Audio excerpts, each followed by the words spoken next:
بسم اللہ الحمد للہ والصلاة والسلام علی رسول اللہ وعلی آلہ وصحبہ ومن والاه. يقول تبارك وتعالى: وأعدوا لهم ما استطعتم من قوة ومن رباط الخيل ترهبون به عدو الله وعدوكم. میرے عزیزوں اور دوستوں، آج کل جو حالات ہیں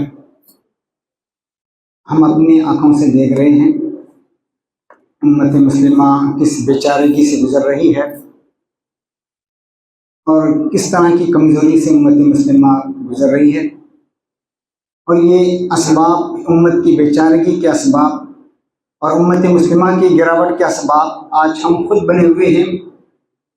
وہ امت مسلمہ جس کی تعداد 1.5 ارب ہے، عددی طور پر سب سے آگے ہے، عیسائیوں کے بعد سب سے آگے عددی طور پر، نفری طور پر ہے، مال جائیداد اور دولت کی ریل پیل میں بھی سب سے آگے ہے، لیکن ترقی میں پھر بھی سب سے پیچھے ہے، اور اس کو 3rd ورلڈ کنٹریز میں شمار ہوتا ہے. امت مسلمہ کے ممالک کا جو کہ بٹی ہوئی ہے، کٹی ہوئی ہے، ٹوٹی ہوئی ہے. اس کے اسباب ہم خود ہیں، امت مسلمہ ہے. آج حال یہ ہے کہ امت مسلمہ ظالم کو ظالم کہنے سے بھی آج کتراتے ہیں، لوگ گھبراتے ہیں، ظالم کو بھی ہیرو مانتے ہیں اور ان کی خدمت کی جاتی ہے اور انہیں ان کی شال پوشی ہوتی ہے، انہیں اعزازات سے نوازا جاتا ہے. یہ حال ہے امت مسلمہ کا، اور انہیں تحفے تحائف سے نوازا جاتا ہے. اللہ کے نبی نے فرمایا تھا: اذا رأيت امتی تحاب ان تقول للظالم یا ظالم فقد تودع من. جب تم میری امت کو دیکھیں کہ وہ ظالم کو ظالم کہنے سے بھی کتراتی ہے، گھبراتی ہے، تو پھر اس امت کو تمہیں بائے کہنا ہے، اسے اس امت کو الوداع کہنا ہے. آج یہ حال ہے امت مسلمہ کا. اب غور کیجئے، غزہ کا حال دیکھیے، نعشیں سڑکوں پر پڑی ہوئی ہیں، کتے کھا رہے ہیں، کوئی پرسان حال نہیں ہے. لڑکیوں کی اور بچیوں کی آبرو ریزی ہوتی ہے، کوئی آواز نہیں ہے، کوئی معتصم نہیں جو اٹھیں اور آواز اٹھائیں. کتنے ایسے تاریخ کے پنے ایسے واقعات سے بھرے ہوئے ہیں جس میں ایک امت ہونے کی گواہی دی تھی امت نے. معتصم کا واقعہ تو مشہور ہے.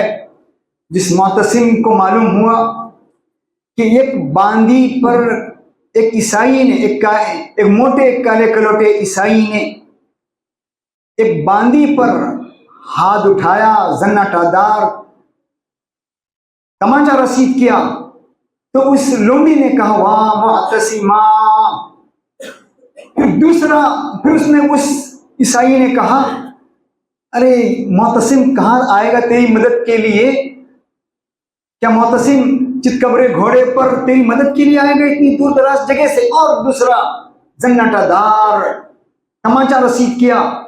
تو جس آدمی نے دیکھا تھا یہ واقعہ، وہ آیا معتصم کے پاس اور کہا، واقعہ سنایا کہ مسلم باندی پر ایک عیسائی نے ہاتھ اٹھایا ہے، زناٹا دار، 2 تمانچے رسید کیے ہیں. تو معتصم نے کہا: کہاں ہے اموریہ، کہاں ہے؟ تو اس آدمی نے سمت بتائی، اموریہ کی سمت بتائی، یہ اموریہ ہے. اس نے حکم دیا 12,000 فوج کو، کہا چتکبرے گھوڑے پر سب سوار ہو کر اموریہ کی طرف اس باندی کی مدد کے لیے جانا ہے. تو 12,000 کا لشکر جرار لے کر معتصم چلتا ہے. ماہرین کہتے ہیں کہ یہ وقت جنگ کا نہیں ہے، انگور اور انجیر کے پکنے کا وقت ہے، بہت بڑا عرصہ جائے گا. یہ بات معتصم پر گراں گزرتی ہے. وہ رات میں گشت لگاتا، اپنا بھیس بدل کر گشت لگاتا ہے، رات میں معلوم کرتا ہے، دیکھیں لوگوں میں کیا باتیں ہو رہی ہیں. ایک جگہ دیکھا کہ جہاں پر گھوڑے کی نالیں بن رہی ہیں، لوہار نالیں بنا رہا ہے، اور ایک غلام کو دیکھا کہ وہ ان نالوں کو ٹھنڈے پانی میں ڈال رہا ہے. نالیں بناتے بناتے اس نے کہا کہ یہ نال معتصم کے پیشانی پر اسے جڑ دینا چاہیے، یعنی اس کو، اس نہر کو۔ تو سنا، معتصم نے اس کا نشانہ معلوم کیا اور فوجیوں سے کہا یہاں پہرا دیجیے اور صبح لے آئیے۔ پھر اس غلام کو صبح حاضر کیا جاتا ہے، پیش کیا جاتا ہے معتصم کے پاس، اور پوچھتا ہے تو نے اتنی بڑی بات کہی میرے بارے میں؟ ہاں ضرور میں نے کہی، تیرے پاس فوجیں ہیں، طاقت ہے، پھر بھی اتنا وقت کیوں لگا رہے ہیں؟ کہنے لگے یہ مہم مجھے سونپ دیجیے، تفویض کر دیجیے، میں یہ مہم سر کر لوں گا۔ پھر اس کو سپہ سالار بنایا جاتا ہے، فتح ہوتی ہے، زبردست فتح ہوتی ہے۔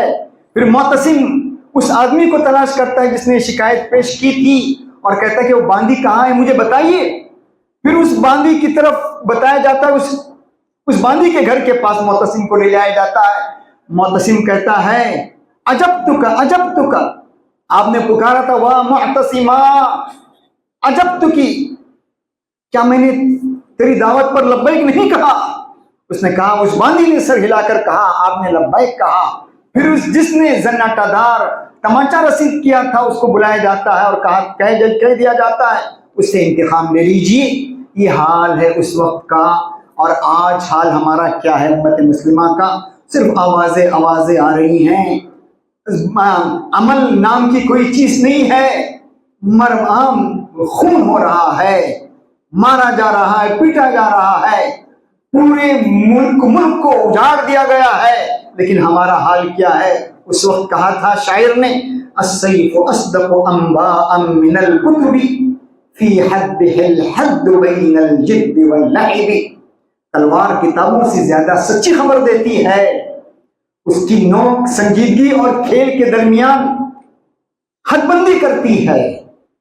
میرے عزیزو، آج امت مسلمہ کا حال کیا ہے؟ امت مسلمہ کے نوجوان کھیلوں میں کود میں پڑے ہوئے ہیں، کھیلوں میں شکست ہوتی ہے تو پھر آدمی روتے بھی، لوگوں کو روتے ہوئے بھی دیکھا گیا، کھیل میں شکست ہونے پر اور خوشیاں بھی ایسی مناتے ہوئے دیکھا، یہاں خون بہا جا رہا ہے، اس پر ایک آنسو کا قطرہ تو بہنے کی دور کی بات، غیرت بھی، حمیت بھی چلی گئی ہے ہمارے نوجوانوں کی۔ امت مسلمہ کا یہ حال ہے میرے عزیزوں اور دوستوں۔ آج اسی طرح کی معتصم کی ضرورت ہے جو کہیں لبیک لبیک ایتھا الجاریہ، لبیک ھذا المعتصم باللہ اجابکی۔ آج ایسے نوجوانوں کی ضرورت ہے میرے عزیزوں اور دوستوں۔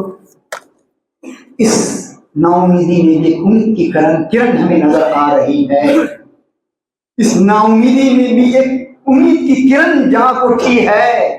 آج ہم دیکھ رہے ہیں فارس سے، جس کے بارے میں اللہ کے نبی نے خوشخبری دی تھی، وہ فارس جس کو ایران کہا جاتا ہے، اس کے وہاں سے ہمیں کچھ کرن نظر آ رہی ہے۔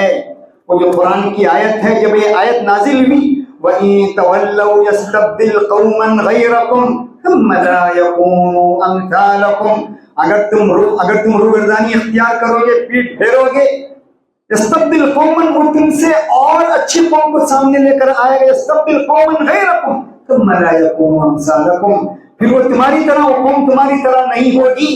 صحیح حدیث ہے، البانی نے بھی اس آنے والی اس حدیث کو صحیح قرار دیا ہے، ابو ہریرہ کی روایت ہے، اور اس سے ملتی جلتی روایت بخاری میں بھی ہے، ایک روایت ہے، شیخ البانی نے اس کو نقل کیا ہے، اس کو صحیح کہا ہے، انہ قال، کہتے ہیں کچھ لوگ اللہ کے نبی صلی اللہ علیہ وسلم کے پاس بیٹھے ہوئے تھے، ناس من اصحاب رسول اللہ کے نبی کے پاس کچھ لوگ بیٹھے ہوئے تھے، انہوں نے پوچھا یا رسول اللہ من ہؤلاء، یہ کون ہیں جن کے بارے میں قرآن نے کہا ہے ان تولینا، اگر ہم روگردانی اختیار کرو گے، استبدلوا بنا، ہمارے بدل اور ایسی قوم کو اللہ لے کر آئے گا، ثم لا يكونوا امثالکم ثم لم يكونوا امثالنا۔ اللہ کے نبی نے فرمایا، سلمان فارسی جو ایران کے تھے، اللہ کے نبی کے پہلو میں بیٹھے ہوئے تھے، اللہ کے فضل رسول اللہ صلی اللہ علیہ وسلم فخذ سلمان، اللہ کے نبی نے سلمان فارسی کی ران پر ہاتھ مارا، اور اللہ کے نبی نے کہا ھذا واصحابہ، اور یہ اور ان کے ساتھی۔ پھر اللہ کے نبی نے فرمایا والذی نفسی بیدی لو کان الایمان منوطا بالثریا لتناولہ رجال من فارس، اگر ایمان سریا میں بھی ہو تو یہ فارس کے سے لوگ حاصل کر لیں گے۔ شیخ البانی نے صحیح کہا اس حدیث کو۔ آج ہمیں یہ آثار نظر آ رہے ہیں، کچھ امید کی کرن ہمیں نظر آ رہے ہیں۔ صحیح ابن حبان کی روایت ہے، اللہ کے نبی نے فرمایا ان رسول اللہ صلی اللہ علیہ وسلم قال لو کان العلم بالثریا، اگر علم اور نالج اور ٹیکنالوجی اگر ثریا پر بھی ہو لتناولہ ناس من ابناء فارس کے لوگ اسے حاصل کرنے کی کوشش کریں گے۔ میرے عزیزوں اور دوستوں، آج اسی قوم کو ٹیکنالوجی سے، جوہری طاقت سے روکا جا رہا ہے۔ کیا جوہری طاقت صرف اسرائیل کا حق ہے؟ کیا جوہری طاقت کچھ مخصوص لوگوں کا حق ہے؟ عرب ممالک اور ایران کو اس سے کیوں محروم رکھا جاتا ہے؟ اس لیے تاکہ اسرائیل کے لیے خطرہ نہ ہو، اسرائیل پر کوئی آنکھ نہ اٹھا سکے، یہی مقصود ہے۔ خود افریقہ کے ایک ایکٹیوسٹ یہودی جس کا تعلق نیلسن منڈیلا کی پارٹی سے ہے، جس نے کہا تھا ان اسرائیل اصبحت قوۃ نوویہ، اسرائیل ایک ایٹمی طاقت بن چکا ہے، بدعم اقرب حلیف لہا، اس کے قریبی حلیف کی مدد سے۔ پھر اس نے کہا وہ نظام الفصل العنصری، یہ ایک نسل پرستانہ نظام ہے جو جنوبی افریقہ میں بھی قائم ہے، قائما بجنوبی افریقہ۔ آج بعض ممالک کو صرف دفاعی طاقت، ہجومی طاقت کے ہتھیار نہیں، دفاعی طاقت کے ہتھیار دیے جاتے ہیں، اور ہجومی طاقت، ہجومی ہتھیار میں بھی ایسے ہتھیار جو لیٹسٹ ٹیکنالوجی سے آ رہی ہیں۔ کیا جوہری ہتھیار کچھ لوگوں کا حق ہے؟ اب غور کیجیے، اللہ تعالیٰ نے دفاع کے لیے سانپ کو زہر دیا، بچھو کو ڈنک دیا، یہ دفاعی ہتھیار ہیں جو اللہ نے جانوروں کو دیے ہیں۔ شہد کی مکھی کو ڈنک دیا، تمام جانوروں کو اللہ تعالیٰ نے ان کی دفاعی ہتھیار دیے۔ کیا یہ فطری چیز نہیں ہے؟ اور انسان کو اللہ نے عقل دی، اس دفاعی ہتھیار کو ڈیولپ کرنے کے لیے کہا۔ یہ ڈیولپ زیادہ جتنی طاقت مضبوط ہوگی اتنا امن ہوگا۔ اب جوہری طاقت کچھ مخصوص لوگوں کی حد تک ہو جائیں تو پھر تمام غلام، تمام ممالک ان جوہری طاقت والوں کے غلام بن جائیں گے۔ اگر برابر کے پاس، اگر سب کے پاس اگر ٹیکنالوجی ہتھیار سے سب کو فراہم رہے تو پھر طاقت کا بیلنس قائم رہے گا۔ اب اسی وجہ سے آج کچھ لوگوں، کچھ ممالک کو جوہری طاقت سے عاری کرنے کی کوشش کی جا رہی ہے تاکہ وہ ممالک غلام بن کر رہیں۔ یہی ان کا مقصد ہے میرے عزیزوں اور دوستوں۔ آج امت کا حال یہ کیوں ہے؟ اللہ کے نبی نے فرمایا تھا تتداعی علیہم الامم، قومیں تم پر ایسے ٹوٹ پڑے گی جیسے کھانے والا پلیٹ پر ٹوٹ پڑتا ہے۔ صحابہ نے پوچھا انتم یومہم، کیا تمہاری تعداد اس وقت کم ہوگی؟ انتم یومئذ قلیل، اللہ کے نبی نے فرمایا انتم یومئذ کثیر، تمہاری تعداد اس وقت بہت زیادہ ہوگی، 1.5 ارب کی آبادی۔ وَلَكِنَّكُمْ غُثَاءٌ كَغُثَاءِ السَّيْلِ، لیکن تمہاری حالت سیلاب کے جھاگ کے مانند ہوگی۔ سیلاب میں جو جھاگ آتا ہے، بلبلے آتے ہیں پانی پر ختم ہو جاتے ہیں، تمہاری حیثیت سیلاب کے جھاگ کیسی ہوگی؟ يُقْذَفُ فِي قُلُوبِكُمُ الرُّعْبُ، تمہارے دلوں میں دشمن کا رعب ڈال دیا جائے گا، تمہارے دلوں میں وہن ڈال دیا جائے گا۔ وَيُنزَعُ مِن قُلُوبِكُمُ الرُّعْبُ، اور رعب جو تھا تمہارا، اس رعب کو نکال دیا جائے گا تم پر سے، تمہارے اندر سے وہ رعب نکال دیا جائے گا، تم کاغذی شیر بن جاؤ گے، تمہاری حالت کاغذی شیر کی ہوگی، تمہاری حالت یعنی اس اسٹیچو کی ہوگی جو کھیتوں پر بنایا جاتا ہے۔ کبھی قریب آنے سے ڈرتے ہیں، کوئی چالاک کو وہ قریب آتا ہے اور معلوم کر لیتا ہے اس کے اندر جان نہیں ہے، یہ کاغذی شیر ہے، تو سب آ کر منڈانے لگتے ہیں۔ حال آج امت مسلمہ کا ہے۔ تو اس میں کہا پھر قلوبکم الوہن ڈال دیا جائے گا۔ سب سے پہلی چیز عقیدے کی کمزوری، اعتقاد اور عقیدے کے اندر کمزوری، اس کی ایک وجہ۔ دوسری وجہ اللہ کے نبی نے خود فرمایا حب الدنیا وکراہیت الموت، دنیا کی محبت۔ اللہ کے نبی نے فرمایا حب الدنیا رأس کل خطیہ، دنیا کی محبت ہر مصیبت کی جڑ ہے۔ دولت کی ریل پیل ہے، مال ہی مال ہے، لیکن مال ہاتھ کا میل ہے، طاقت نام کی کوئی چیز نہیں۔ اللہ کے نبی نے اللہ تعالیٰ نے فرمایا ولا لا تلقوا بأيديكم إلى التهلكة, اپنے آپ کو ہلاکت میں مت ڈالو. ابو ایوب انصاری کہتے ہیں, رضوان کہتے ہیں یہ آیت ہمارے بارے میں نازل ہوئی, ہم انصار کے بارے میں, جب اللہ نے اپنی نبی کی مدد کی, اسلام کو غلبہ نصیب ہوا, اور ہم کہنے لگے اب ہم کو کیا ضرورت ہے لڑنے کی, کیا ضرورت ہے آگے بڑھنے کی, ضرورت کیا ہے, ہم اپنے مال اور کھیتی میں لگے رہیں. تب یہ آیت نازل ہوئی. تو دنیا کی محبت سب سے بڑی جڑ ہے. دوسری چیز میرے عزیزو, موت سے ڈر, موت سے خوف, موت سے وحشت, موت کی آنکھوں میں آنکھیں ڈالنے کے بجائے بزدلی پیدا ہو گئی, موت سے نفرت ہو گئی. جیسے ہی دنیا کی محبت دل میں آ جاتی ہے تو پھر موت سے آدمی گھبرانے اور کانپنے لگتا ہے. کتنی اچھی بات کہی تھی بہلول نے, ولید بن عبد الملک سے پوچھا تھا آخر ہم دنیا سے گھبراتے کیوں ہیں, موت کے نام سے گھبراتے کیوں ہیں, موت کے نام سے ہمارے بدن پر جھریاں کیوں دوڑنے لگتی ہیں. امرتم الدنیا وخربتم الآخرہ, اس بہلول نے کہا تھا تم نے دنیا کو آباد کیا اور آخرت کو ویران کیا.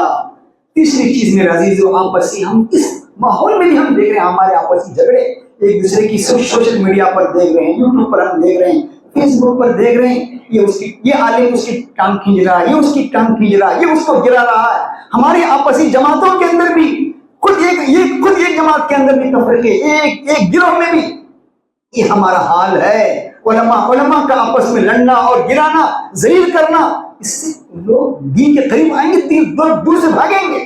لوگ کہیں گے یہ اسلام ہے تمہارا, خود ایک دوسرے کو نیچا دکھا رہے ہو, ایک دوسرے کی غیبت اور چغلی کر کے ایک دوسرے کو نیچا گرا رہے ہو.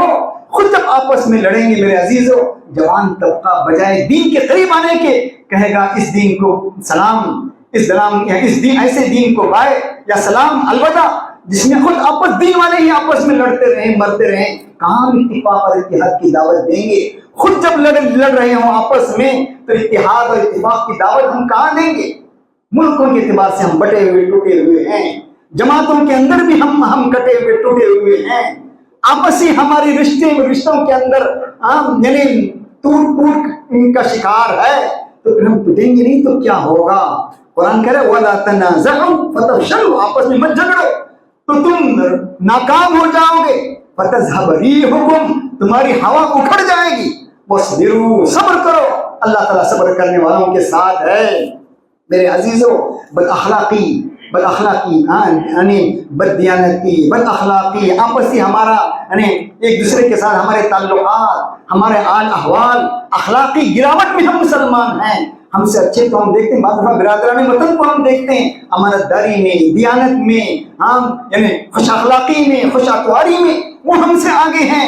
اور ہم ایک دوسرے کو آج حال یہ ہے, ایک دوسرے کو ہم سلام کرنے سے کتراتے ہیں. سلام کرتا ہے تو سلام کا جواب دینا ہم گوارا نہیں کرتے. سلام کرنا سنت ہے, جواب دینا فرض ہے.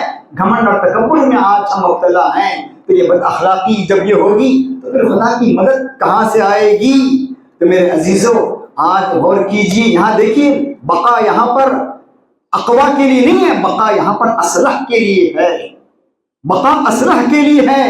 اصلح میں کیا ہونی چاہیے؟ اصلح میں صالحیت بھی ہونی چاہیے, صلاحیت بھی ہونی چاہیے, نیک نامی بھی ہونی چاہیے. دونوں چیزیں, صالحیت اور صلاحیت دونوں ساتھ چیزیں ہوگی تو پھر قومیں آگے بڑھے گی, ورنہ قومیں پیچھے ہوگی. اس لیے کہتے ہیں البقاء لا للاقوى بل للاصلح. بقا طاقتور کے لیے نہیں. ہم سمجھتے ہیں بقا طاقتور کے لیے نہیں ہے. بقا طاقتور کے لیے نہیں, اخلاق والے کے لیے, اصلاح کے لیے ہے. آپ کو تعجب ہوگا, ہندوستان سے ہاتھی جاتے ہیں, بڑے بڑے ہاتھی جاتے ہیں, ہوائی جہاز پر جاتے ہیں لبنان. تو ایک انٹرویو لینے والے نے پوچھا اتنے ہزاروں کلو کے ہاتھی آپ ہوائی جہاز پر کیسے لے جاتے ہیں؟ اس نے کہا ہاتھی ہے طاقتور لیکن بڑا نرم دل جانور ہے. ہاتھی ہے تو طاقتور لیکن بڑا نرم دل جانور ہے. ہم جب ہاتھیوں کو ہوائی جہاز پر بٹھاتے ہیں تو ان کے پیروں کے پاس مرغی کے چھوٹے چھوٹے چوزے رکھ دیتے ہیں. اس درجہ رحم دل ہے وہ ہاتھی. اپنی جگہ سے حرکت نہیں کرتا کہ کوئی چوزا مر نہ جائے, کوئی جانور مر نہ جائے, اس کی حفاظت کے لیے اپنی جگہ سے ہلتا نہیں ہے. یہ لانے کے طریقے ہیں. جانوروں کے اندر یہ ہمدردی ہے, یہ نرمی ہے. انسان جو اپنے آپ کو کہتا ہے اشرف المخلوقات, اس کا حال کیا ہے؟ the dangerous animal in the world is human کہا گیا. یہی حال ہے ہمارا. خون خرابہ, انسانیت کا خون بہانا, یہ ہمارا روز کا کام بنا ہوا ہے امت کا اور پوری انسانیت کا یہ حال ہے. اس لیے یہاں پر بقا اصلاح کے لیے نہیں, اب اقوا کی طاقتور کے لیے نہیں, اصلاح کے لیے ہے. سروائول از ہول فٹسٹ کہا گیا. قرآن کہتا ہے وَلَقَدْ كَتَبْنَا فِي الزَّبُورِ مِن بَعْدِ الذِّكْرِ أَنَّ الْأَرْضَ يَرِثُهَا عِبَادِيَ الصَّالِحُونَ. زمین کے وارث لوگ اصلح لوگ ہوں گے, اقوا نہیں. جو لوگ طاقتور ہیں انہیں سمجھنا چاہیے یہاں بقا اصلح کے لیے ہے, اقوا کے لیے نہیں ہے. یہ کچھ باتیں جو میں نے آپ کے سامنے کہی, اللہ تعالیٰ مجھے بھی آپ کو یہ بات عمل کرنے کی توفیق دے. وآخر دعوانا الحمد للہ رب العالمین. الحمد لله الذي خلق الخلق وأبدعه وسن الدين وشرعه وقدر الرزق ووزعه وسير القمر وأطلعه ونور النور وشعشعه وجعل السماء سقفا مرفوعا والأرض بساطا لا مغير لما أبدعه ولا مبدل لما صنعه ولا رافع لما وضعه ولا واضع لما رفعه ولا إله غيره ولا شريك معه. وأشهد أن لا إله إلا الله وحده لا شريك له عز فارتفع وذل كل شيء لعظمته وخضع وعلى فامتنع. وأشهد أن محمدا عبده ورسوله صلى الله عليه وسلم المستغفر التواب القدوة للشيب والشباب خلقه الكتاب ورأيه الصواب ورأيه فصل الخطاب قدوة الأمم وقمة الهمم ودرة المقربين والأحباب. عرضت عليه الدنيا بكنوزها فكان بلاغه منها كزاد الركاب. ركب البعير ونام على الحصير خصف نعله ورتق الثياب. أضاء الدنيا بسنته وأنقذ الأمة بشفاعته. اللهم صل وسلم وبارك عليه وعلى الآل والأصحاب. ما هبت الرياح بالبشرى وجرى بالخير السحاب. القائل صلى الله عليه وسلم يوشك أن تداعى عليكم الأمم كما تداعى الأكلة على قصعتها. فقال قائل ومن قلة نحن يومئذ قال بل أنتم يومئذ كثير ولكنكم غثاء كغثاء السيل. ولينزعن الله من صدور عدوكم المهابة منكم وليقذفن الله في قلوبكم الوهن. فقال قائل يا رسول الله وما الوهن؟ قال حب الدنيا وكراهية الموت. رواه أحمد وأبو داود بسند صحيح. الفتن والوهن غثائية وذل. إن كان حب الدنيا رأس كل خطيئة فحب الدنيا وكراهية الموت سبب لكل ذل. نزاع على الدنيا وصراع على المال. حب الشهوات والمنافسة على الانبطاح أوقعنا بالذل بين الأمم.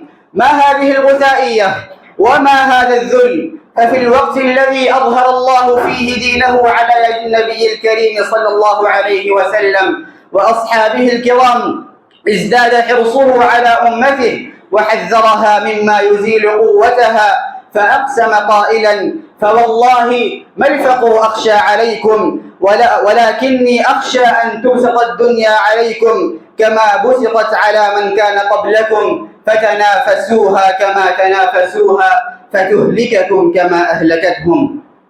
وها نحن أتممنا قرنا من الزمان نتجرع ذلا وهوانا وغثائية. وكلما زادت الغمة علينا وتناسينا عزتنا نزع الله من صدور عدونا المهابة منا. عباد الله إن أمتنا أمة الولاء لله والبراء مما سواه. أمة محمد أمة منصورة بولائها لله وجعلت لها الأرض مسجدا وطهورا. نصرها الله بالرعب وأيدهم بروح منه. الولاء لله معناه المودة والمحبة لله ولأحكامه ورسوله والمؤمنين والحكم بما أنزل الله. والبراءة من الشرك معناه أن تكره الكفر وأهله وأن تبغض الظالمين وأعوانهم وترفض كل حكم يخالف حكم الله. لا تجد قوما يؤمنون بالله واليوم الآخر يوادون من حاد الله ورسوله ولو كانوا آباءهم أو أبناءهم أو إخوانهم أو عشيرتهم، أولئك كتب الله في قلوبهم الإيمان وأيدهم بروح منه. فمن ادعى ولاءه للمؤمنين وبراءته من الكافرين وادعى ما ليس فيه فضحته شواهد الامتحان.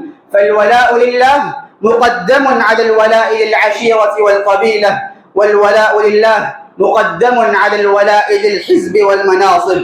فالولاء لله يعني نصرة إخوانك المسلمين، نصرة المسرى، نصرة المحاصرين، نصرة المظلومين، نصرة المقهورين. خرجت في الأمة أبواق هدامة جعلت الولاء للقومية مقدم على الولاء لله ولرسوله والمؤمنين. نسيت ولاءها لله ونسيت ولاءها لمقدساتها. وإن هذه أمتكم أمة واحدة وأنا ربكم فاتقون. فقضية المسلمين واحدة، لا فرق بين شرقي ولا غربي. ومن فتح الله بصيرته أيقن أن الولاء لأعداء الله هباء في هواء.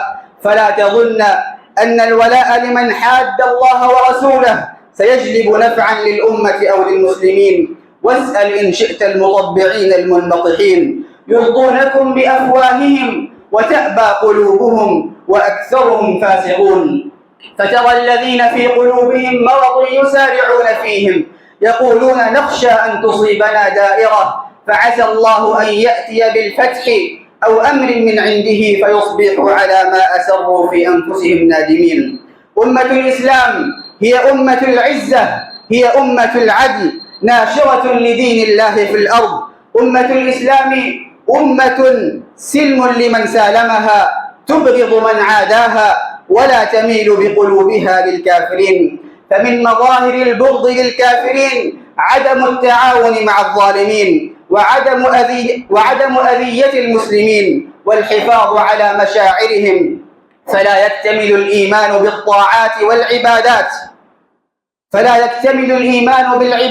والطاعات فحسب، بل كماله ببغض الكافرين وأعوانهم والذين يؤذون المؤمنين والمؤمنات بغير ما اكتسبوا فقد احتملوا بهتانا وإثما مبينا.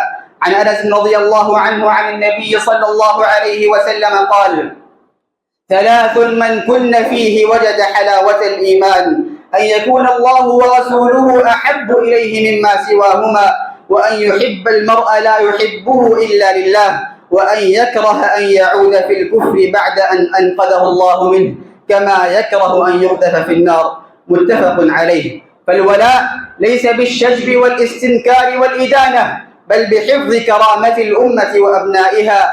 يا أيها الذين آمنوا لا تتخذوا بطانة من دونكم لا يألونكم خبالا ودوا ما عنتم قد بدت البغضاء من أفواههم وما تخفي صدورهم أكبر.